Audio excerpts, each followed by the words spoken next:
দেখে মনে হতে পারে গরু ছাগলের চিকিৎসা কেন্দ্র অথবা গোচারণ ভূমি, যেখানে নিয়ম করে গবাদি পশুকে ঘাস খাওয়ানো, গোসল করানো সহ সবকিছুই করানো হয়।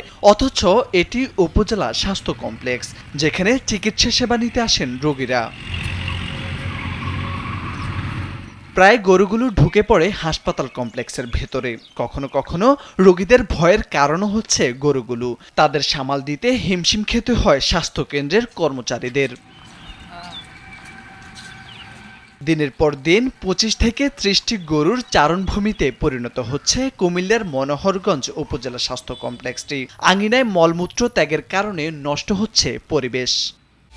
একমাত্র ওয়ালটন এসি দিচ্ছে ১ বছরের রিপ্লেসমেন্ট গ্যারান্টি এবং কম্প্রেসারের ১০ বছরের গ্যারান্টি। ইদানিং দেখা যাচ্ছে হসপিটালের পরিবেশগুলো নষ্ট করছে, এখানে গরু ছাগল ইত্যাদি বেঁধে রাখে এলাকার লোকজনে। এই কারণে পরিবেশ দূষণ হচ্ছে এলাকার। দড়ি ছাড়া এসব গরু ছাগল নষ্ট করছে জমির ফসল, গাছপালা ও আসবাবপত্র। লাগামহীনভাবে ছেড়ে দেয়া এসব গরু ছাগল আটক করে খোয়ারে দেয়ার অথবা জরিমানার বিধান থাকলেও কোনো কার্যকারিতা নেই সেখানে। এতে ভোগান্তিতে পড়েন সেবা নিতে আসা রোগীরা।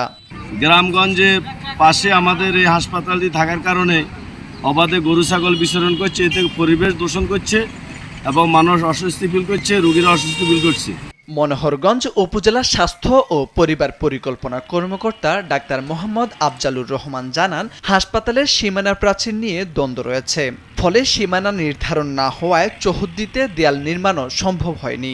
সীমানা প্রাচীর নিয়ে একটা ডিসপিউট থাকার কারণে সীমানা প্রাচীরটা সম্পূর্ণ দেওয়া যাচ্ছে না এবং এই কারণে দেখা যাচ্ছে যখন তখন এই গরু ছাগল এ ধরনের প্রাণীগুলো ঢুকে পড়ছে আমাদের ক্যাম্পাসে এবং খুব নোংরা করছে, গাছপালা খেয়ে ফেলছে। সো এটা একটা আসলেই সত্যি বড় সমস্যা আমাদের জন্য। রোগীদের অভিযোগ, হাসপাতালে সেবা নিতে গেলে ভোগান্তিতে পড়তে হয় তাদের। তাই দ্রুত ব্যবস্থা নেয়ার দাবি জানান তারা। মোরশেদ আলম, কালবেলা।